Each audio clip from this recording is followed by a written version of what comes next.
Hai guys, kami dari mata kuliah Hukum Perikatan Islam Manajemen Bisnis Syariah kelas A akan menjelaskan tentang pengantar Hukum Perikatan Islam.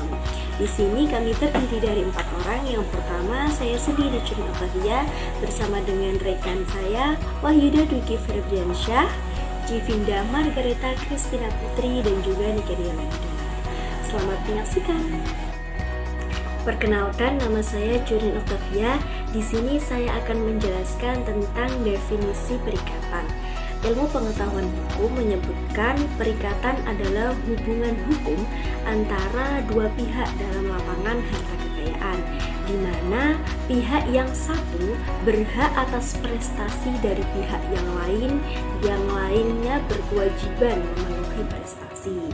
Hukum perikatan Islam ialah bagian pada hukum Islam bidang muamalah yang mengatur perilaku manusia dalam menjalankan hubungan ekonominya.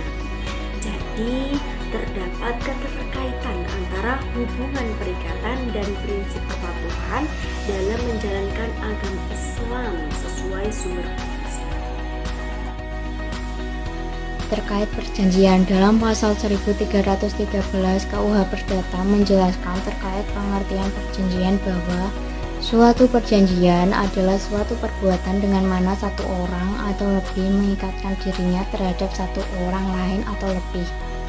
Sebagaimana halnya dalam KUH Perdata yang menyatakan bahwa suatu perjanjian tanpa disertai suatu kausa dianggap tidak ada atau batal demi hukum. Hal serupa juga terjadi di dalam hukum perjanjian Islam, bahwa setiap akad atau perjanjian yang dibuat harus senantiasa memiliki tujuan yang jelas dan tidak melanggar ketentuan ajaran Islam. Terdapat beberapa jenis-jenis perjanjian. Yang pertama, perjanjian sepihak dan timbal balik. Yang kedua, perjanjian obligatoir dan kebendaan. Yang ketiga, perjanjian liberatoir, dan yang terakhir, perjanjian formal. Kontrak hukum perikatan Islam, istilah akad atau kontrak berasal dari bahasa Arab yang berarti ikatan atau simpulan, baik ikatan yang terlihat maupun tidak terlihat. Sedangkan akad dan kontrak adalah suatu kesepakatan atau komitmen bersama, baik lisan, isyarat maupun tulisan antara kedua belah pihak atau lebih yang memiliki implikasi hukum yang mengikat untuk melaksanakannya. Hukum kontrak diartikan sebagai hukum yang mengatur mengenai perjanjian-perjanjian dalam dunia bisnis semata dengan kewajiban prestasi dilakukan oleh kedua belah pihak, sehingga untuk perjanjian yang prestasinya dilakukan oleh satu pihak tidak disebut kontrak, misalnya hibah ataupun warisan tidak dapat disebut kontrak hibah atau kontrak warisan. Asas-asas perjanjian secara terminologi, asas adalah dasar atau sesuatu yang menjadi tumpuan berpikir atau berpendapat. Istilah lain yang memiliki arti sama dengan kata asas adalah prinsip, yaitu dasar atau kebenaran yang menjadi pokok dasar berpikir, bertindak, dan sebagainya. Adapun asas perjanjian yang tidak berakibat hukum dan sifatnya umum ialah asas ilahiyah atau asas tauhid. Kemudian asas kebolehan, asas keadilan, asas persamaan atau kesetaraan. Kemudian asas kejujuran, asas tertulis, dan asas itikat baik atau asas kepercayaan. Kemudian setelah itu ada asas kemanfaatan dan kemaslahatan, asas konsensualisme atau asas kerelaan atau bisa disebut dengan mabda ar-rojaiyah. Kemudian asas kebebasan berkontrak atau mabda udiyah at-ta'aqud. Kemudian asas perjanjian itu mengikat. Kemudian asas keseimbangan prestasi. Kemudian ada asas kepastian hukum, asas kepribadian, dan asas kebebasan berkontrak. Assalamualaikum warahmatullahi wabarakatuh. Saya Wahyuda Dwiki Ferdiansyah. Saya akan menjelaskan mengenai ruang lingkup hukum perikatan Islam. Hukum perikatan Islam mempunyai ruang lingkup, yaitu hubungan bidimensional manusia dengan Allah, lalu manusia dengan manusia, benda, dan lingkungan. Sedangkan hubungan konvensional hanya mempunyai ruang lingkup manusia dengan manusia, manusia dengan benda, manusia dengan lingkungannya. Praktik penyelesaian kasus. Kami menjelaskan tentang upaya penyelesaian kasus wan prestasi dalam pelaksanaan perjanjian borongan rumah di desa Lubuk Tapak. Perjanjian, baik yang umum maupun yang khusus, seperti halnya kontrak kerjasama dalam borongan rumah yang dilakukan dengan melakukan peninjauan langsung, selalu menimbulkan konsekuensi adanya hak dan kewajiban bagi para pihak dalam pelaksanaan secara keseluruhan. Apabila hak dan kewajiban itu tidak dipenuhi oleh salah satu pihak, maka pihak tersebut dinyatakan telah melanggar peraturan atau melakukan prestasi dalam perjanjian, sehingga hal ini menimbulkan akibat hukum.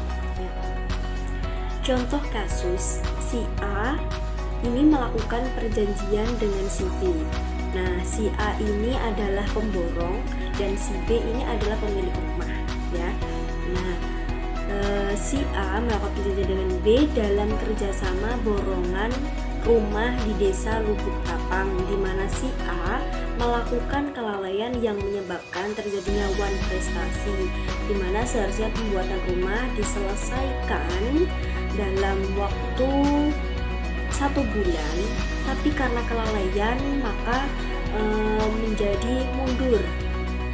Maka terus si pemilik rumah ini merasa dirugikan atas tindakan kelalaian yang dilakukan oleh si A atau si pemborong rumah tersebut. Adapun penyelesaiannya yang dapat dilakukan oleh pengguna jasa dan penyedia jasa terdapat dalam pasal 20 tentang penyelesaian perselisihan, yaitu yang pertama, bila terjadi perselisihan di antara kedua belah pihak, maka pada dasarnya diselesaikan dengan cara musyawarah. 2. Bila perselisihan ini tidak bisa diselesaikan secara musyawarah, maka kedua belah pihak sepakat untuk membawa ke Badan Arbitrase Negara, yakni BANI. Kemudian yang ketiga, keputusan Badan Arbitrase BANI bersifat mengikat kedua belah pihak dan biaya penyelesaian yang dikeluarkan bisa ditanggung untuk atau oleh pihak kedua. Yang keempat, jika keputusan sebagaimana dimaksud dalam ayat 3 pasal ini tidak bisa diterima oleh salah satu kedua belah pihak, maka penyelesaian dilakukan melalui pengadilan negeri. Sehingga dapat disimpulkan bahwa cara penyelesaian dari kasus ini yang pertama melalui musyawarah, kemudian apabila tidak bisa diselesaikan dengan cara musyawarah, maka dapat dibawa ke Badan Arbitrase Negara atau BANI. Kemudian apabila masih belum bisa terselesaikan, bisa dibawa melalui pengadilan negeri atau kepada pengadilan negeri. Baik, itu yang dapat kami sampaikan mengenai pengantar hukum perikatan Islam. Semoga bermanfaat dan terima kasih atas perhatiannya. See you.